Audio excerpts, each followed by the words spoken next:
From the Library of Congress in Washington, D.C. Welcome to the National Book Festival. My name is Peter Rudik. I'm Director of Legal Research at the Law Library of Congress, a part of the Library of Congress which collects all legal materials from around the world and answers to all questions related to global legal issues. That's why it's logical for me to introduce our next speaker, Dr. Nina Khrushcheva. This book is about private life of the Soviet first family.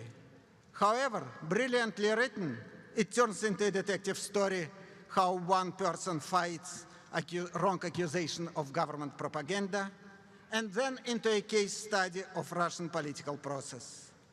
This personal story is tied with national collective historic experience. Author of this book, Dr. Nina Khrushcheva, is Professor of International Affairs at the New School in New York and a Senior Fellow at the World Policy Institute. As most of good social scientists, she is a good writer. Her syndicated articles appear regularly in the New York Times, the Wall Street Journal, the Newsweek, and many other publications. Her blog posts, published on the CNN website, are the source of authoritative information on current political developments in Russia. Fortunately, or rather unfortunately, because the war going on in Ukraine now, the publication of this book turned to be timely. Because of this conflict, we are witnessing how millions of people fall victims of government propaganda, how Russian government justifies its action in Ukraine by blaming Nina's great-grandfather for creating problems it attempts to resolve now, and how a typical Russian phenomenon when people tend to believe the state more than they believe themselves is being revitalized. This book explains why all that happens and guides readers through Russian people's minds, which are still not free from a kind of invisible internal mental prison, as our author says. So please enjoy conversation with Nina Khrushcheva.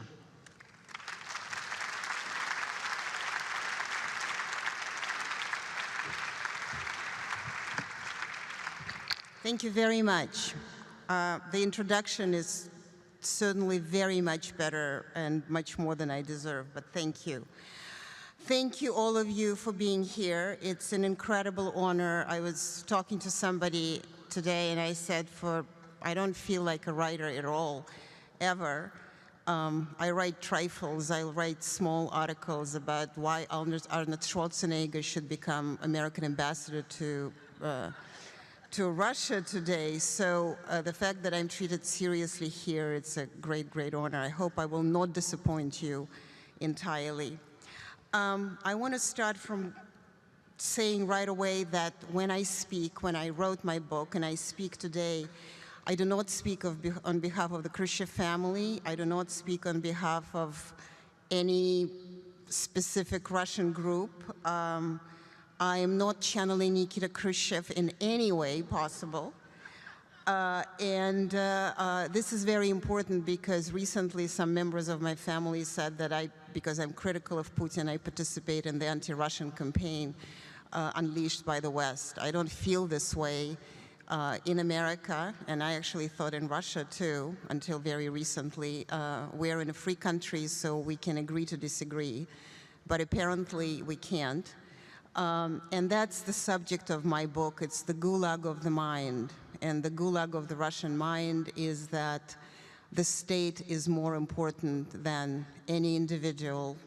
Unfortunately, it goes until today. And the point that I'm making is that we don't need barbed wire to keep us in check. We'll build it all on our own. And that actually explains Vladimir Putin's support of 80% of the population really feels that he's doing the right thing in Ukraine. That's the Gulag of the mind. I would like to read a few lines from the beginning of my book. The reason I do is because I myself am very fascinated that it happened to me. So I guess if I read it out loud, I may believe it better. because I still cannot believe it. So just bear with me for a couple of minutes here. And I'm reading from Prelude, which is called Prelude All in the Name. This is Nina, Yulia's oldest daughter. I was introduced to an old, balding man with glasses. The man greeted me with silence, holding his gaze. Leonid's granddaughter, he said. The KGB recently uncovered a versia, an account, saying your grandfather was a Nazi traitor. I cringed. A Nazi traitor? At the time, I knew little of Leonid Khrushchev, but what I did know, that Joseph Stalin had honored him with 2 medals for his bravery in battle, and that implied heroism, not treachery. All at once, I realized who this man was. Vyacheslav Molotov, Stalin's all-powerful foreign minister, a man once considered almost as ruthless and terrible as Stalin, the generalissimus himself. Perhaps because Molotov's name had inspired the infamous cocktail, that makeshift bomb, I had always imagined his voice to be gruff, sinister. Instead, it was surprisingly subdued, though beneath it, I detected something sharp and ominous, like the gleaming point of a dull blade. Don't worry, Molotov added. It's yerunda. It's rubbish. Everyone knows Leonid died in a plane crash in 1943. If it was such a yerunda, I thought, why mention it at all? Growing up in the USSR, I didn't have to read George Orwell to know all about doublespeak. So that was the beginning of my journey. It was many, many years ago, many decades ago. And that's how I was introduced to my birth grandfather, Nikita Khrushchev's son, Leonid Khrushchev. It was mentioned that it was a detective investigation. It was indeed, because I grew up knowing that Khrushchev's son was always a hero.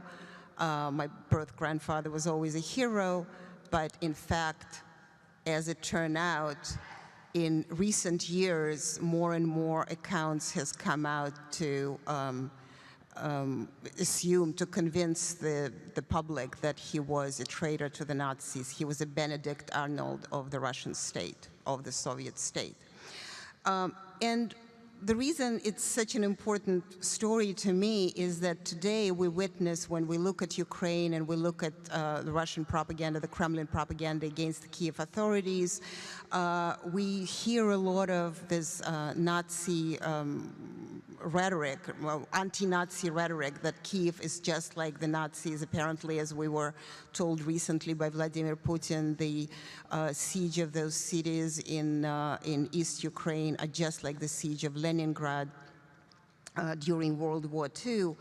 So it's important to understand that once you mention a Nazi, for the Russians, it becomes an almost excuse for all criticism without even any research being done. And regrettably, that happened to my family.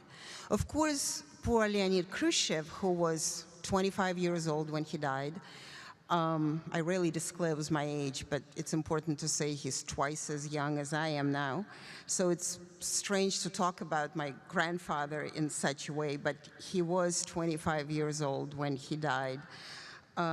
He was a playboy, he was a womanizer, he was a James Dean of Soviet nomenclatura, and for that, because of the Soviet system, which always puts state above an individual, he paid dearly, and even more dearly paid his father, Nikita Khrushchev, my birth great-grandfather, because suddenly in the contemporary story, the contemporary rhetoric of Russia today, the reason Nikita Khrushchev, which I think the greatest thing that he has ever done, he denounced Stalinism, first in 1956 during the secret speech, and later on with his Thaw polities, as imperfect as they were, I immediately admit that.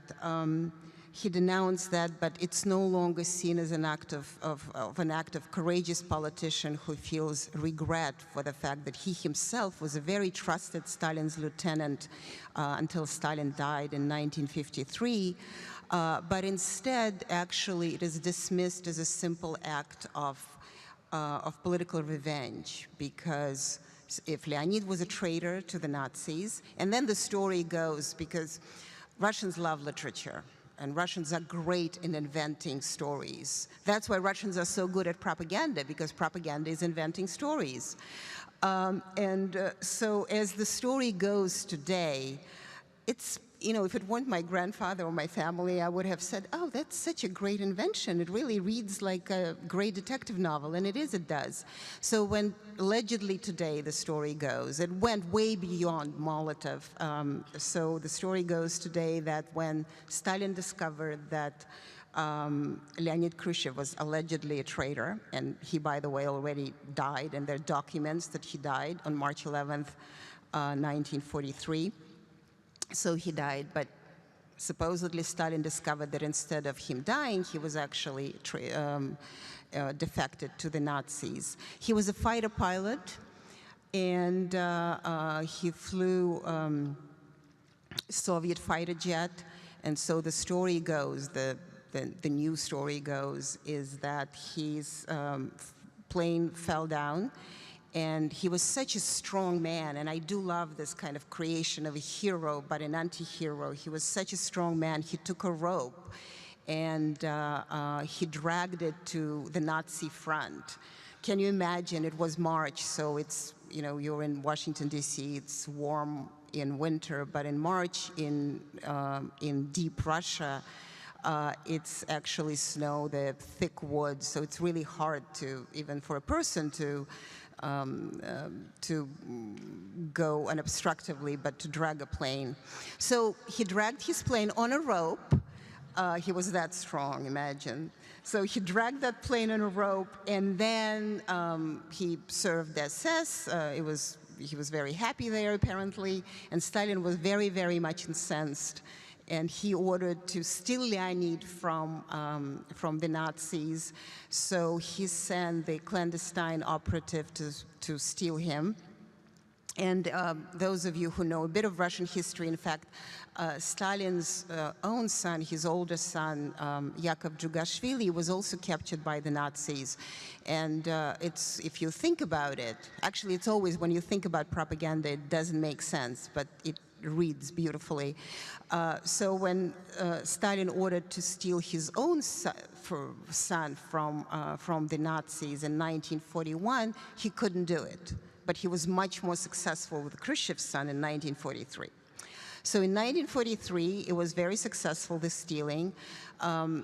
You would be surprised, because some of you may remember Nikita Khrushchev. I saw him in pictures. He was rather stout, round figure, and he was almost my height. He was 5'4".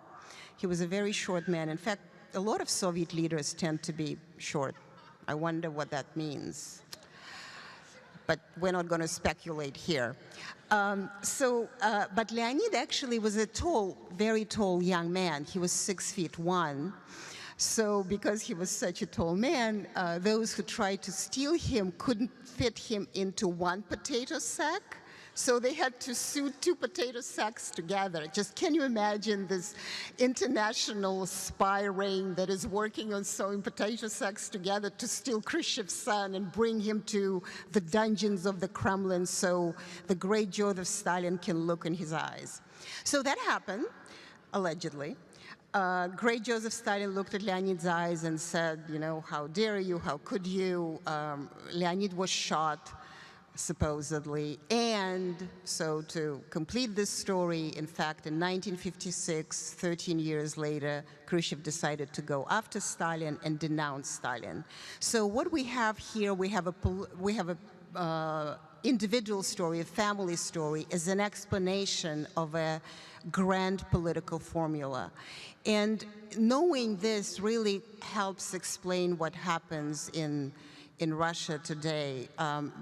When I wrote my book, it was before Crimea, but sort of quite remarkably, Vladimir Putin decided to give a hand to me being able to talk about my book more, because he accused Nikita Khrushchev personally for plunging Russia from such an important part as Crimea, raping Russia. I mean, just that rhetoric is remarkable. Raping Mother Russia. Whoa, sounds grand. So it's all stout, 5'4" Nikita Khrushchev. He just plunged Russia from Crimea, from Stalinism, and all these other great things that Russia ever was, because he did put Khrushchev at the middle of it. And, you know, just sort of to clarify, indeed, in 1954, Crimea was transferred from the Russian Authority, the Russian Republic within the Soviet Union, to the Ukrainian Republic within the Soviet Union. It was more of an economic, it was more of an administrative transfer, because Crimea, as you know, is connected to Ukraine, but it's not connected to Russia. That's why, in fact, there is new offensive, as some of you, I'm sure, know, in the area of Mariupol and Novoazov right now, precisely because the Russians need some connection to Crimea, otherwise it becomes an economic issue. So, remarkably, my book sort of gelled all these past issues, old issues and new issues, new issues together. So the book is not so much about Nikita Khrushchev, although people keep asking me about him. When I said he was my birth great-grandfather, actually by relations he's my grandfather, because when Leonid died in 1943, my mother Julia was adopted by the older Khrushchev, who were her grandparents. She was adopted as a daughter. So by relations, I am Nikita Khrushchev's granddaughter, and by birth, I am his great-granddaughter. So from now on, I will be referring to him as my grandfather. The reason I think the story is so important is because Kremlin stories, personal stories, are very rarely told. It's all about, you know, Leonid Brezhnev, the man who succeeded Khrushchev, went to the United States, and, you know, he and Jimmy Carter didn't get along. Or then Mikhail Gorbachev and Ronald Reagan, you know, got along. But it's more about politics. It's very rarely about family. And in America, where I've lived now for almost 25 years, just want to clarify, I'm not an immigrant, I'm an expat. Because of Mikhail Gorbachev, the last Soviet leader, he said it's a free country, you can do whatever you want. And so I thought, okay, what do I want to do? I guess I want to see how it is to be a foreigner in a foreign country, and where else you can go for that, the United States. So I came here. So what I was trying to do in my book, I was trying to bring humanity to the Kremlin. I was trying to bring a family story to the Kremlin story. My book is filled with anecdotes and stories. I remember very few of them, just because I was very little when Nikita Khrushchev died in 1971. But I was able to interview a great many people and really put all these little tidbits that usually so completely lost in understanding of politics, and instead present them in my book, because, you know, Kremlin leaders are people too.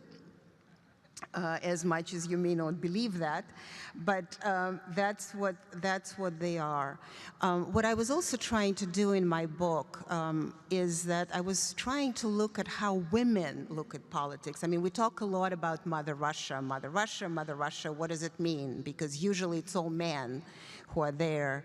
At some point, I came up with a joke. Remember Dmitry Medvedev, who was the Russian president while Putin was not a Russian president, sort of warming up Putin's Kremlin seat from 2008 to 2012. Incidentally, Dmitry Medvedev is 5'3".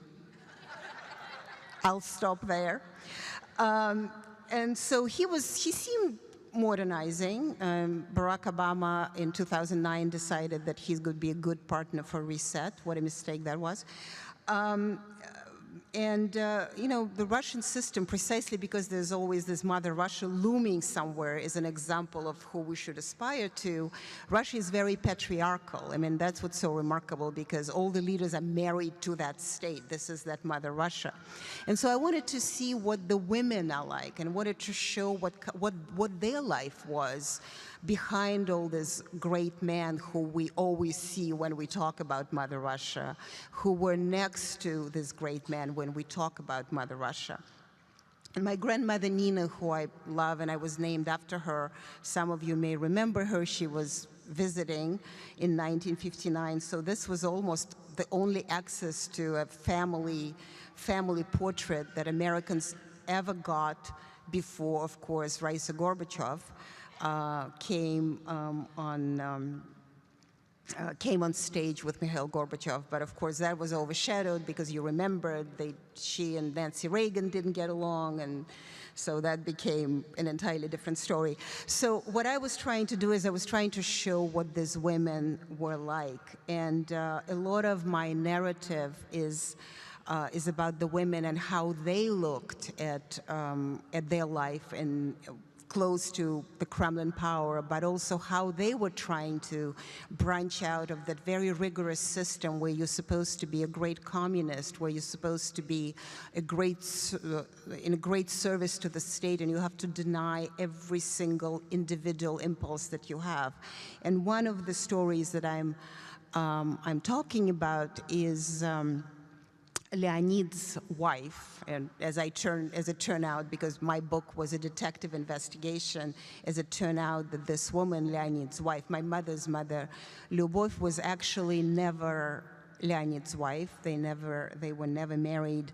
And she was this great example of a woman who aspired to be a perfect Soviet. I mean, that female suffrage that the Soviet Union put forward, that absolute egalitarianism, was a total sham in so many cases, and her case in particular. So she was also aspiring to be a pilot, and she was one of those great young communists who was always walking around with Pravda newspaper under her arm, you know, like the French walk with the baguette, and she was with a Pravda. So it was very kind of, you know, that perfect, she was that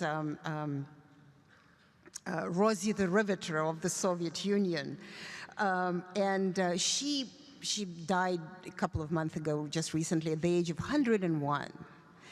And until her last moment, she really kept that Soviet formula alive. And there was really, I mean, that strength of a spirit was fascinating, but it was also fascinating to me how it was wasted on presenting an image that really was completely hollow and fake inside, almost like the Soviet Union. It was a symbol for me of what the Soviet Union, it showed all this great industrialization, all these great achievements, and they were achievements. I'm not denying that in 75 years, the Soviets really aspired to do a lot of things, but also what so remarkable is that when the Soviet Union collapsed in 1991, suddenly all the achievements came to nothing. I mean, you know, all this, the space program was almost dying before the Americans started to pitch in. All these galoshes that we were producing for the rest of Eastern Europe, you know, who wants them? And whatnot. So it's really sort of this woman became a symbol for me, was that pretense of heroism, but ultimately it's a great hypocrisy, what in propaganda is called the big lie. Her story is fascinating in its own right. I mean, if you kind of take communism out of it. So she and Leonid got married. Well, they didn't, but they lied to the family that they did, because Leonid was a huge womanizer, and she really needed to make sure that everybody knows he's married to her, so one day he may marry her, which is, you know, not that original, very human. But then he went to the front, and I think that kind of hope went away, maybe for her. She never admitted it, but that's what my sense was. And, you know, she was a Russian woman, although she was born in Kiev, but of a Russian family, of a Russian-German family. And Russians, you may know that about them, you may not know that about them, but we really want to be French. You know, we try to marry French, we try to learn French, we copy French fashions, not always good. If you know some people who had to leave the Soviet Union and of a generation of Russian aristocracy, it's all French. They spoke French, then they really married French and whatnot. So this woman in the middle of the war, Leonid at war, and she is in evacuation away from Moscow in Kuyabyshev. She took up an affair with a Frenchman, which was, for a Russian woman, was an amazing achievement. And, well, it is, but in some ways it's a lot of irony in it, because she was aspiring to become all independent and being a pilot, and suddenly she takes up an affair with a Frenchman and wants to marry him. Unfortunately, he's married.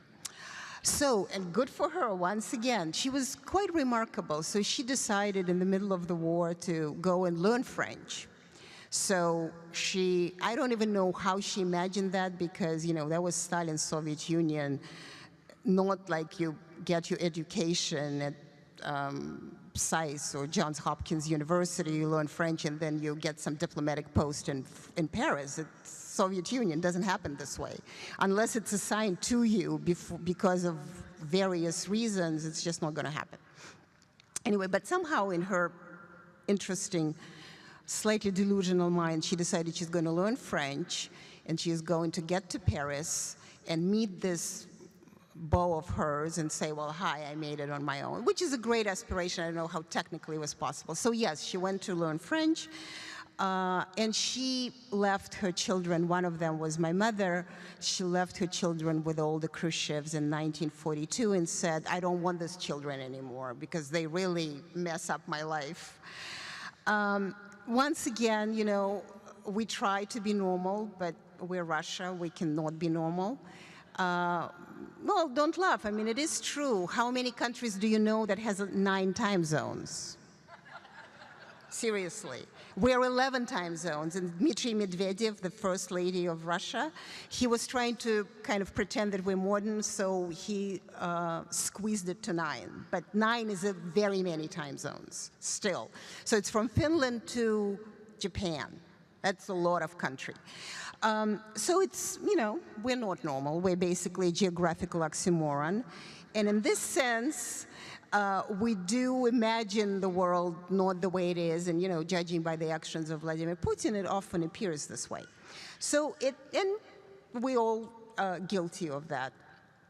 So we try to be normal, as I said. So my birth grandmother, who I just call Lyubov, just because I'm far from knowing her and loving her, although I did interview her a lot for the book. So French didn't work out for her. Of course, she was accused, as people do in the USSR, or did in the USSR, for contacts with foreigners, which she did. And she went to Gulag. And that's a really very sad story. So as imperfect as she was, as hypocritical as she didn't deserve any of this. She spent 10 years in the detention camp. And one of the fun facts, and you know, in Russia, fun facts are always very tragic. So one of those fun facts, that one of the Pussy Riot members, remember Pussy Riot, those young women who sang against Putin, they went to prison. One of them, Nadezhda Tolokonnikova, who was released last year, she actually was in the same camp as Lyubov, who was Leonid's supposed wife. Just imagine for a second, this is the camp that continued to exist. The gulags did not exist anymore, technically, but certain camps existed. It was refurbished. They were, they kept track of human rights violations. Today, of course, in her times, in 1940s, there was no such thing. But it's the same camp. In Lyubov's times, it was called Temlag.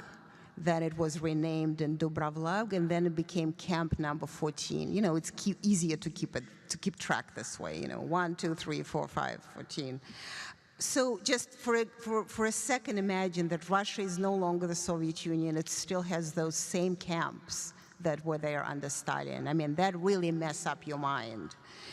Because the Gulag becomes not only the mind issue, but also the geographical issue, or not only the geographical issue, but also the mind issue.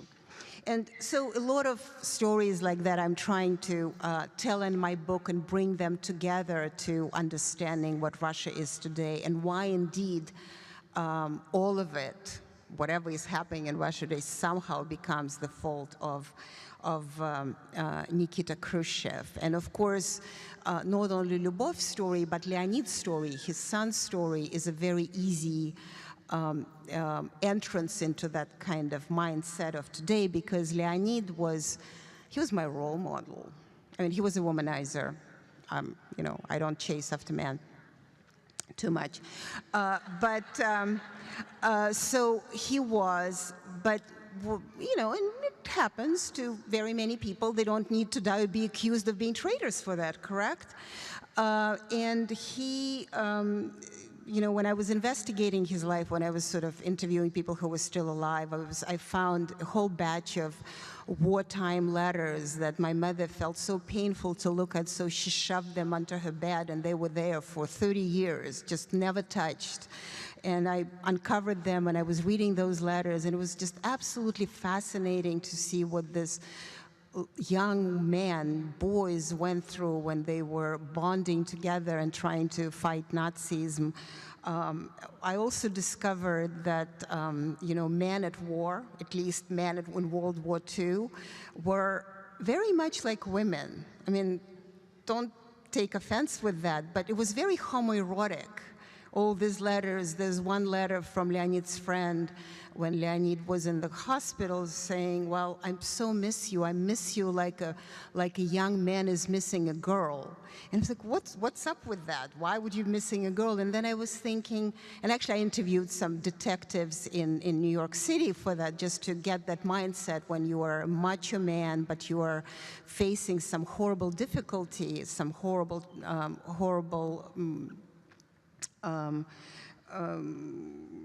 hardship, and it really bonds you, and you become very affectionate with your team members. So that was confirmed to me by people, and one policeman and one NYPD, which was quite stunning. So it wasn't that special, but it was really quite beautiful to read.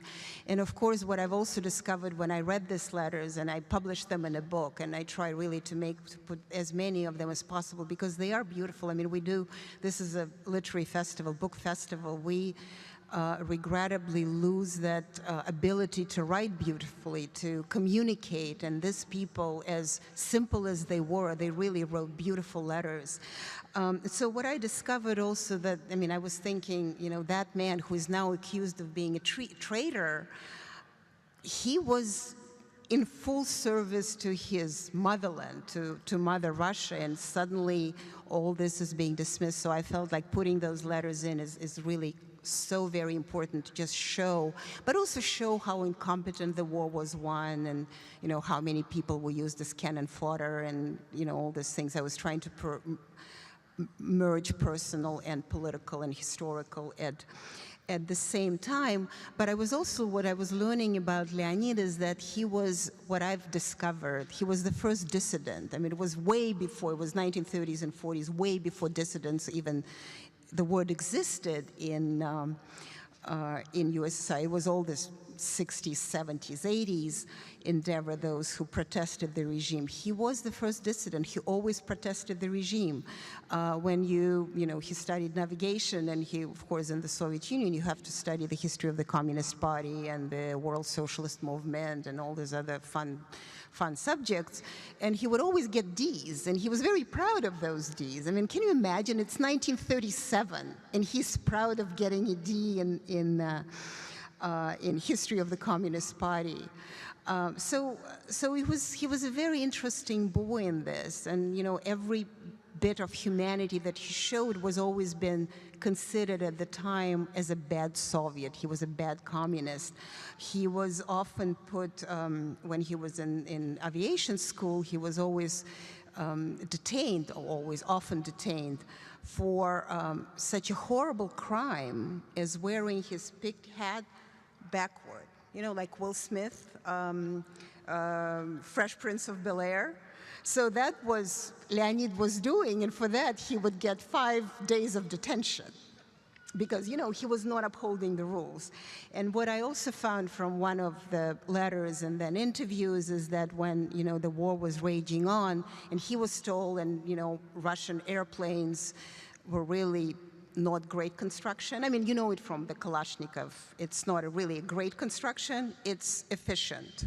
So those planes were not great construction and not really good to protect the pilot. They were efficient in fighting the Nazis. So his head was always sticking out from his cockpit.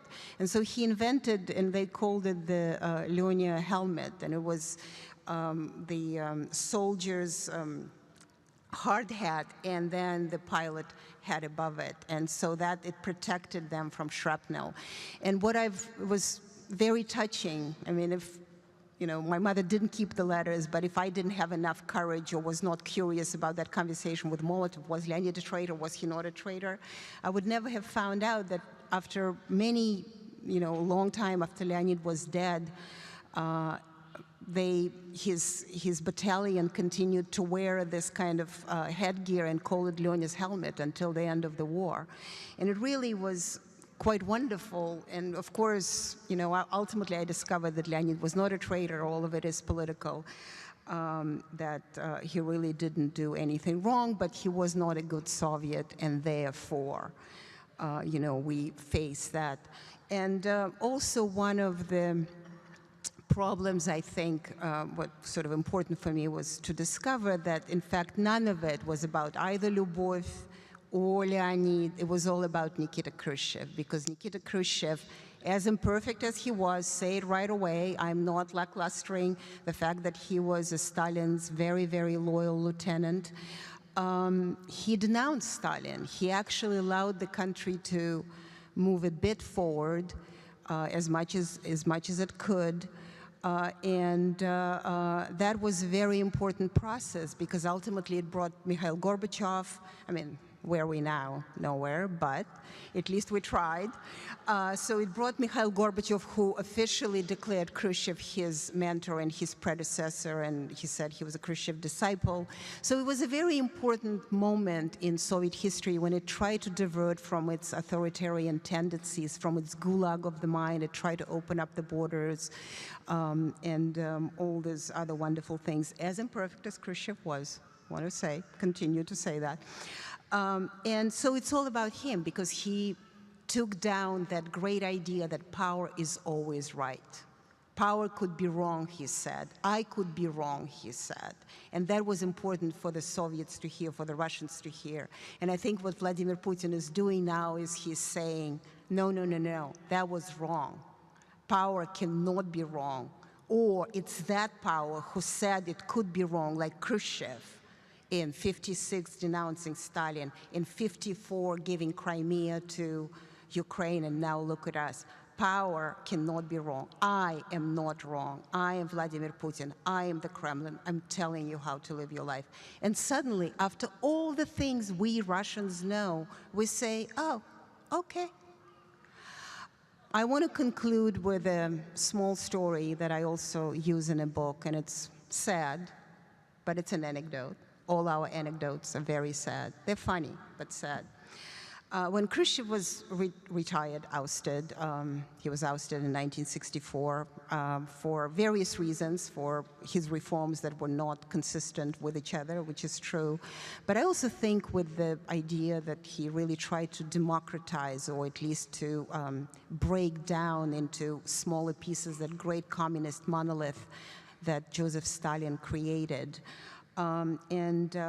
He didn't die, by the way. He was ousted in '64, and his last words were to those who kicked him out of the Kremlin were, the greatest thing that I've ever done, that today I'm ousted by mere voting.